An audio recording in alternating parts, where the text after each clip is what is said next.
Hello, everybody, and welcome to the Thursday Profit Concierge Snack and Learn. We are thrilled to have with us today Danielle Moga, a new friend of mine that I can't wait to introduce you to. She's a performance coach and a business strategist, and she's founded a business and is the CEO of a business called The Ideal Advantage, where she supports her clients in achieving ideal outcomes in their business, career, and life. And we're going to talk a little bit about that. After spending more than a decade in leadership roles at top Fortune companies, hi, me too, and national nonprofits, she turned her passion, which was really around leading and teaching, into transformative aha moments for those she serves now. So her biggest joy is seeing when the clients light up like that, when they see, oh my gosh, there's a whole new possibility to achieving my goals. And so she teaches all those C-suite strategies, but in a solution-oriented thinking process so that they're transformed into really actionable steps that people can take to create order out of chaos and reach your goals. And very similar, Danielle, in kind of what I'm doing with the finance stuff is these corporate strategies are great. As soon as we kind of unload all the bureaucracy and politics from them, there's a lot of really actionable stuff in them, no? Yeah, I totally agree. And thank you, Pam, for having me here today. And that was a beautiful intro. I like the way that you put your own little spin on it to break it down and simplify, because we read these things and it's like, ugh, I hear you. our own little Having personal. talked to you, I know the magic that's in there, so I want to pull it out a little bit. Well, I appreciate that. And thank you so much. Yeah, the corporate strategies, it sounds so elusive and like closed door, like the secret society of information, but the principles and the practice are really not complicated. Yeah. They're really not. And it's about having really transparent conversations about what are the challenges, what's getting in the way. Let's get to the root cause, because typically the first response is not the actual challenge. Okay, got it. It's about digging a little deeper to get to that root cause so that you can then be strategic with your creative thinking, the planning, the strategizing, the brainstorming, whatever word you want to attach to it, to come up with those really brilliant solutions that will move you and your business forward. Why do you think we find it so hard to have those transparent conversations, even with ourselves? Yeah, I think we're not taking the time. Okay, that makes sense because we're going so fast. Yeah. Mm-hmm. One of the things as I work with some of my coaching clients is I really instill the habit of creating restorative niches and thinking time. So like Sunday mornings is my time, set aside 2 hours on my calendar. I actually call it super thinking. And it's uninterrupted time for me to sit still and sit quiet and just think. I mean, I've got my pencil and my college ruled spiral notebook. It's nothing fancy. And I just think. And I love that. Yeah, when we allow ourselves that time, we can work through things that may have been challenging us. So it's really important to set aside those times. The other things that I do that aren't necessarily restorative niches or quiet time in our day, but it's taking the time to slow down in the morning and in the evening to be intentional about your day. Mm-hmm. And so when we do that, and I wake up at dark 30. My alarm goes off at 4:45. I lay there in bed and I say my little morning prayers and gratitude. And then at night at 7 p.m., my cell phone alarm goes off and it says plan for the day. And that's how I know that I've got to do that. And in the morning, I look at it and make sure I act and plan accordingly to accomplish those things. Let's say Wendy's got a question. I should block out thinking time on my calendar. That's a great idea. Yeah, Wendy, thank you for posting that. If we all were to do that, it will allow us the opportunity to slow down, to process, and think through what we've got going on. And then a lot of times solutions come to us. Mm-hmm. Exactly. And it's funny. I recently am just starting walking again, literally yesterday. So I can't even call it started yet, but I've done it twice. So good for you. But I did notice that just even the first 5 minutes in, there's my brain feels different. And all of a sudden I'm not focused on, the next thing I've got to do or the dogs or whatever it might be. It's just me and outside. And like coming back up towards the house, these aren't long walks, but coming even just 10 minutes, coming back up towards the house was enough for me to go, oh, I can do this. Yeah. So it's amazing. I love the idea of, that's what Trish calls it, a pause. It's just a quick pause, but I love the idea of actually scheduling out a longer block. So the advantage of the 2 hours to me is that you force yourself to get through that place where you say, oh, I'm done thinking. Yeah. Is that kind of the idea there? Yeah. And it's interesting. Some people have a really hard time or resistance to, how am I going to sit still and think for 2 hours? You bring up a really great point, right? I know I'm nervous and I can't even sit still to watch TV or anything because like my natural tendency is to just fall asleep. That's what would happen to me. I just know it. So there are other ways that you can do that. And walking is brilliant. And I was actually talking to one of my clients earlier this week, who's an avid cyclist. And as a leader, as people that are always moving forward, we tend to think that we need to jam pack all of our time with like learning.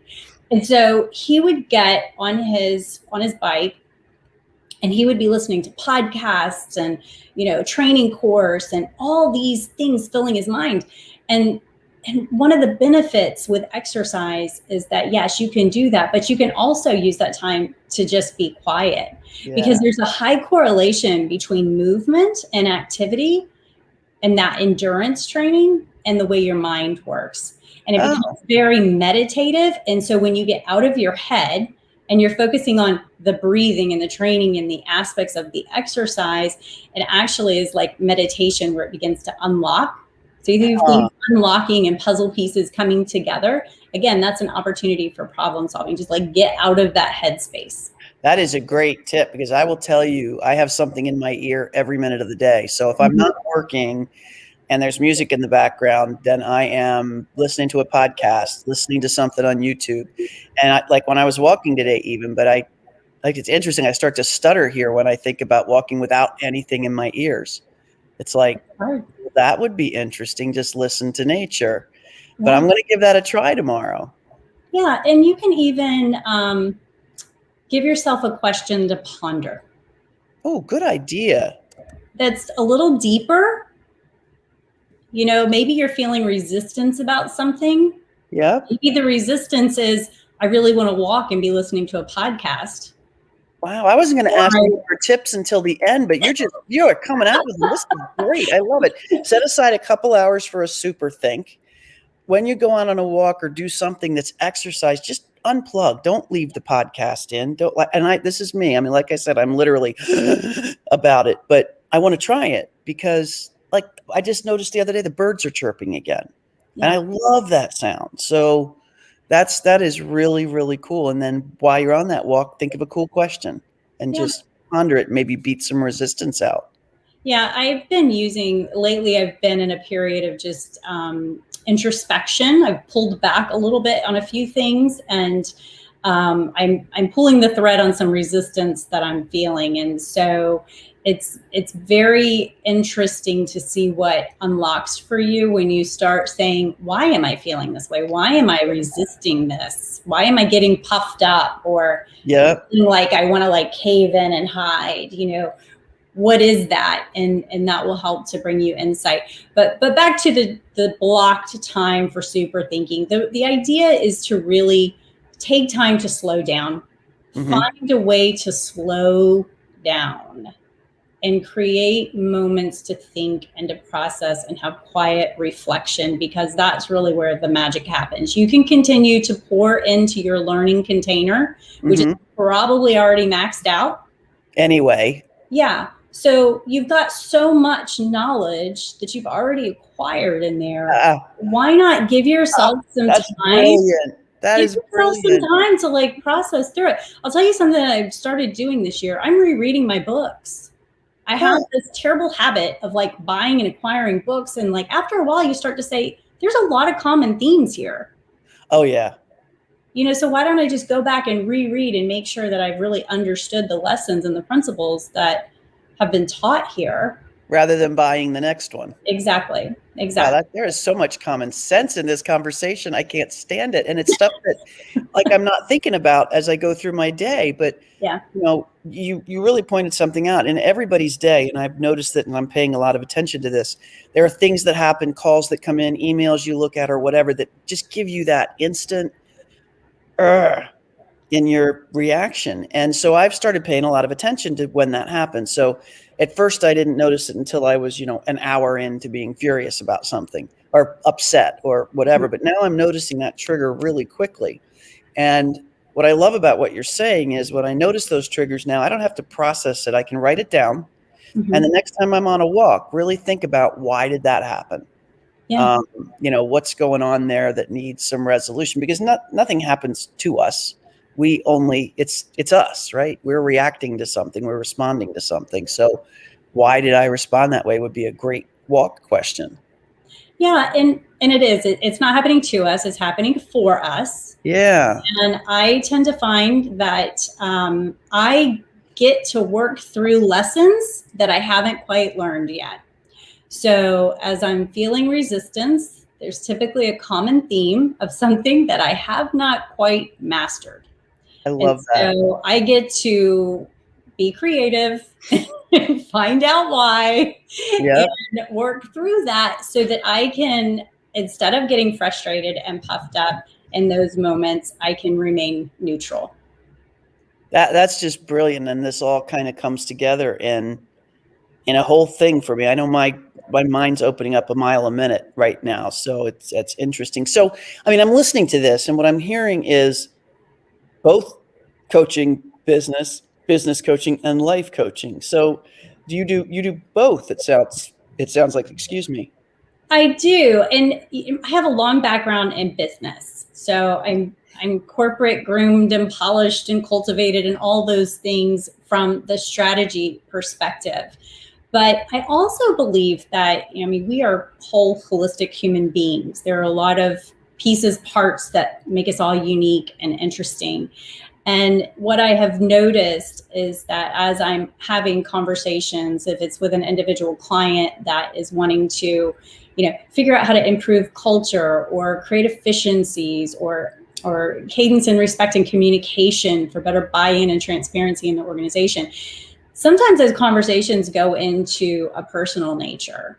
And, just a conversation the other day was, oh yeah, my spouse does the same thing that, I do this behavior. And then it opened up the door to that conversation of like, okay, how can you shift so that that's not the reaction? Got it. So ultimately there are some things, once you strip down a little further, that are affecting more than just the business, I guess. Right. And it's, it goes back to what we started with, is that we're not slowing down. We're not taking the time. We're not looking at patterns of behavior. We may be performing in a way in our business that is core to who we are, that is actually disruptive in both your personal and your business life. Especially as our teams start to grow, where we really need to be. A lot of us start as solopreneurs. I certainly did. I know a lot of people in the Profit Concierge group started as solopreneurs. And it's very different life than in corporate, but we then get to learn to deal with ourselves, which is great. But then when a team comes on board, you have to put those leadership shoes back on again, because now you're driving a vision. You're not just doing what you want to do and love. And so is that like a point at which people will often reach out to you and say, I need this help because I'm migrating from solopreneur to business owner? Yeah, it's really all different phases. I work with new emerging entrepreneurs that I won't say that they're at that I want to be an entrepreneur state. Usually they've been doing it for a year or so, and they really need some ideation, some creative strategy to get some structure in place, because they're at that point of needing to build some teams. One of the things, and I'm sure you know this from your background, organizations are often quick to move, but don't spend a lot of time thinking about the foundational aspects of what will really fortify and strengthen their business future state. So really, I work towards helping folks to set up for that future success. Mm-hmm. And sometimes that means slowing down a little bit, which is really hard for people to do, but it pays off. I can see that. And it's funny. I remember being in corporate, and as change was happening, being frustrated that there wasn't good change management. Right. And thinking, wow, I will do that different. And as I moved myself up through the ranks in corporate, I did do it somewhat differently to actually incorporate change management.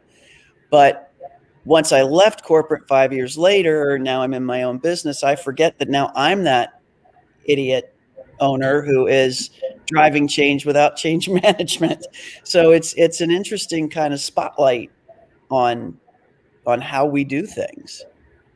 Yeah, and it's really helpful when you have a trusted team around you, Mm-hmm. that you can have those, stand-up meetings, those quick little touch-base meetings of what's Mm-hmm. working, what's not working, what's creating a rub, what's creating, like friction slows things down.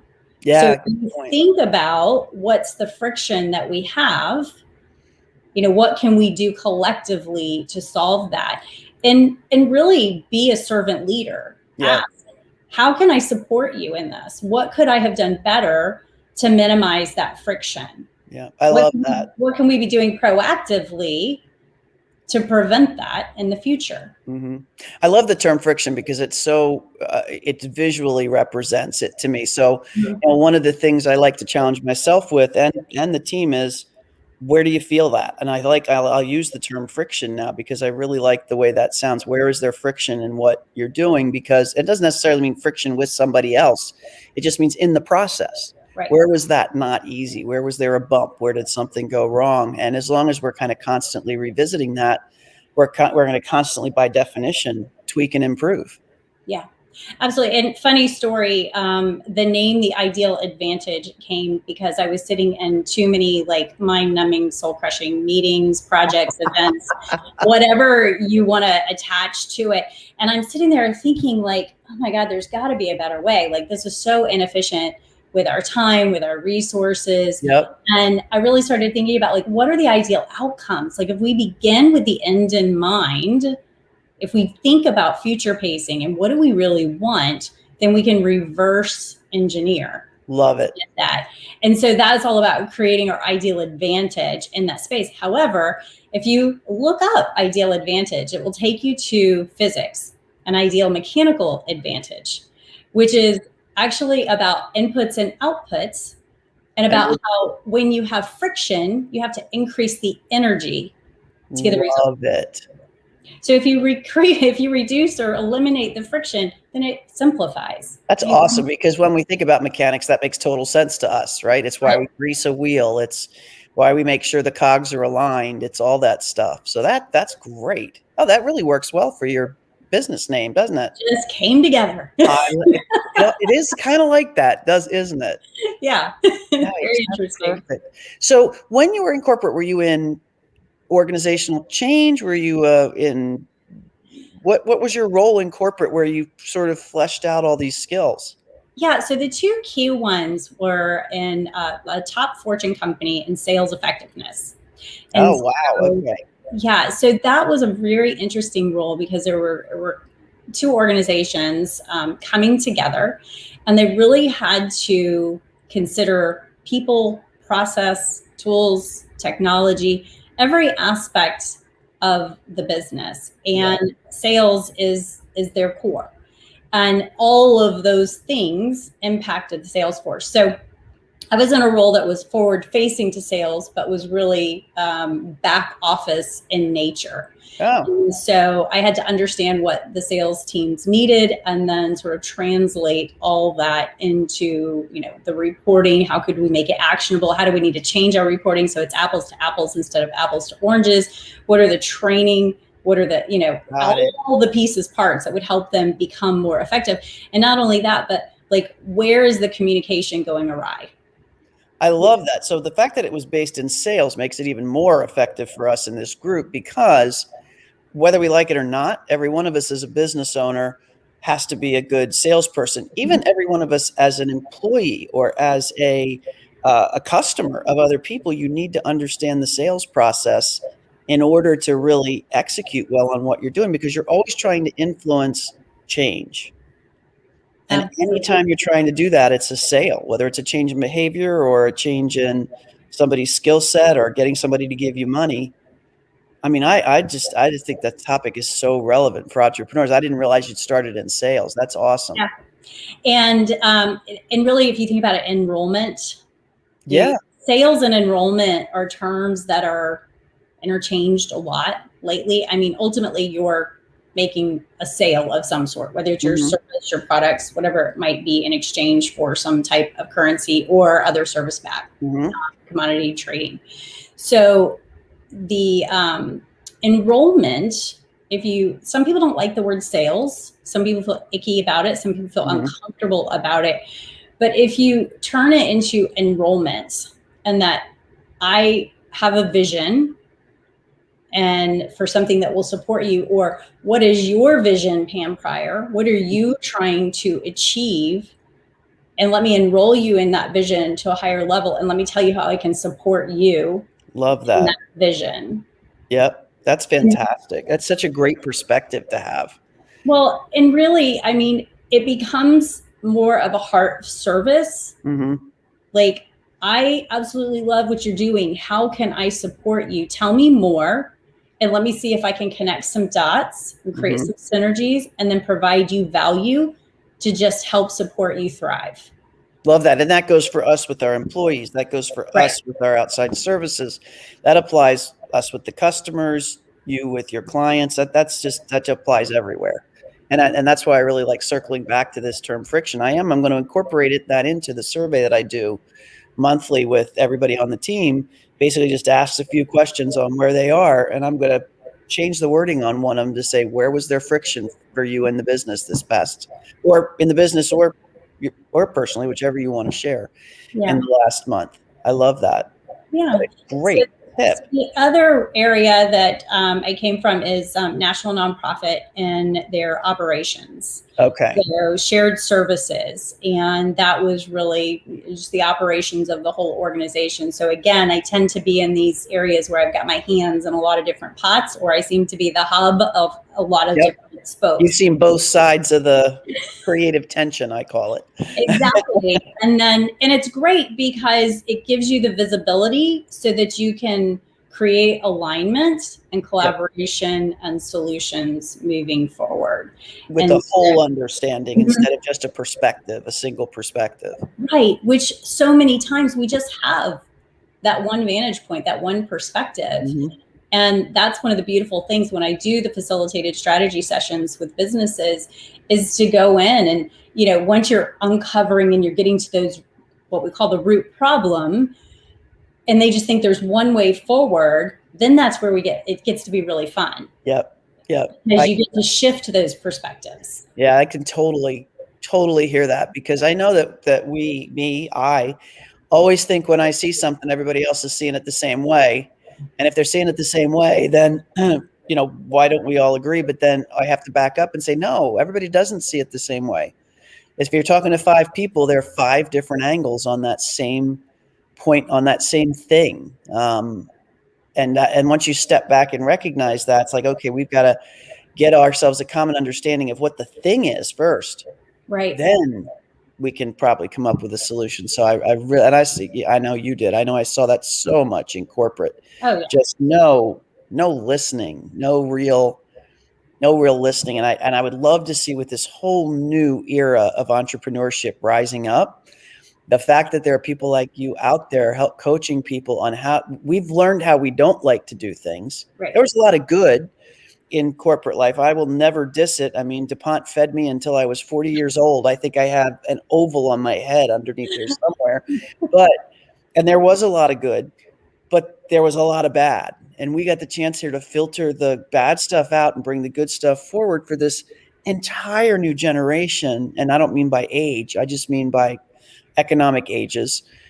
There's an entire new wave of entrepreneurship happening now. And if we can, double and triple our size and get all that word out to people, that's what makes it so much fun. That's why I've created this group. That's why you're doing your work. And I just love it. Yeah, there was a movie. It's an older movie that I saw a couple weeks ago, and it was really good from a perspective point of view. There was a lesson in the movie, and has Jennifer Aniston and I can't remember the leading man. So somebody will have to look that up. But, okay. but it was about, he was an author in a book, had some critical event happen in his life. And he was now this guru that was going out and helping folks. And he took this group of people that were there for this weekend workshop. He took them out on the street. He stopped traffic in this busy Seattle intersection. And he had the workshop attendees stand out in the middle, stopping traffic. And he said, "What do you hear? What do you see?" And of course they were like, "I hear horns. I hear people yelling. I hear the cars running. I hear, and I see this and I smell that." He really got them to tap in. How are you feeling? How are you feeling when you see and hear and smell all these? And then he took that same group and he took them in that same building, in that same street, to the very top floor. And they were looking out. And he said, "What do you see?" And he said, "It's beautiful. We can see the water. We can see all the buildings. We can see the way that the streets are, the intersections and the crosswalks and all the people moving together seamlessly. It's so quiet. Wow. It's so peaceful. How does it make you feel?" "I feel calm." Fascinating. Yeah. And so it was a really great example of, in business, sometimes we are at that high level view. Mm-hmm. And we don't see, hear, feel all the pain points that the feet on the street are experiencing. Yeah. And it really creates a disconnect in the way that we lead and we make decisions. And the further we get, yeah, the bigger we get and the more people we have in the organization, the more that probably has a chance to evolve. Mm-hmm. And so that is just fantastic. I love that. So as growing CEOs in this group and growing employees in some cases and growing retirees in some cases, what are a couple, you've already given us so much, I feel a little guilty asking this question, but what is something that everybody could do today or tomorrow before we go into the weekend to help bring us some alignment around taking the squirrel chaos out of our lives? Yeah, I love your it's like for this. Bruce jumps in. I think like a squirrel every time I feed the birds.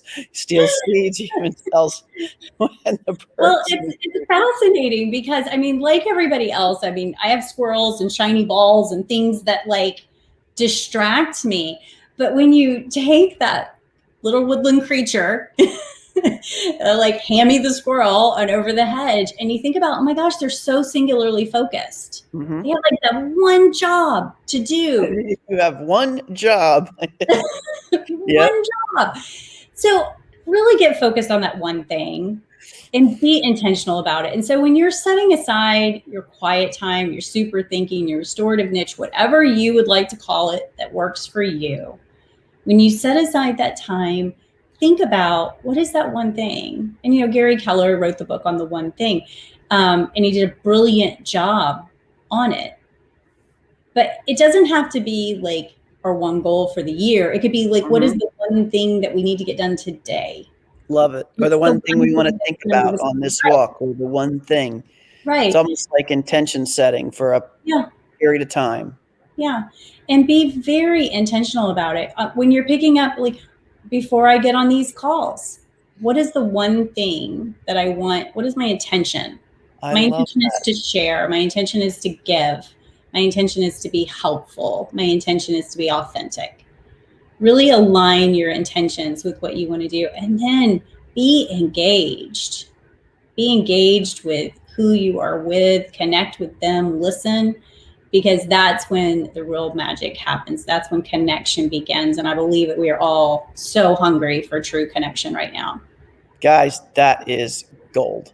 So, and a great reminder. And I'm going to now remind myself, I've got to go back through this and watch it, because there's so many things like I want to do and build into a very organized method. But this one is great. So for each chunk of time, however long it might be, what is it you want to have come out of that, and then engage in it. Just engage, fully engage. That is beautiful. And I can't thank you enough for fully engaging with us here. I think this is gold. I think a lot of people, whether live or on replay, are going to get a ton of value out of this.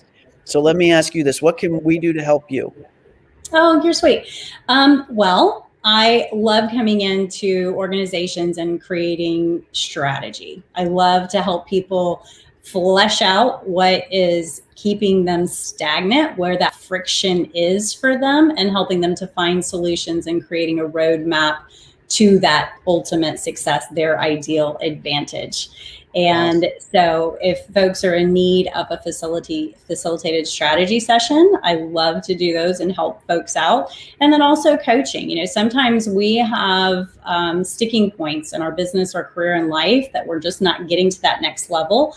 Yeah. So what is it? What do we need to do to get past that? And to just reach out if you have questions. I love just supporting people in a lot of different ways. So thank you so much, and appreciate you being in this group as well. So if you all have any questions, drop them in below in the comments, and we'll make sure to tag Danielle and get you an answer, or you can DM her, or her website's right here on the banner at the bottom, daniellemoga.com.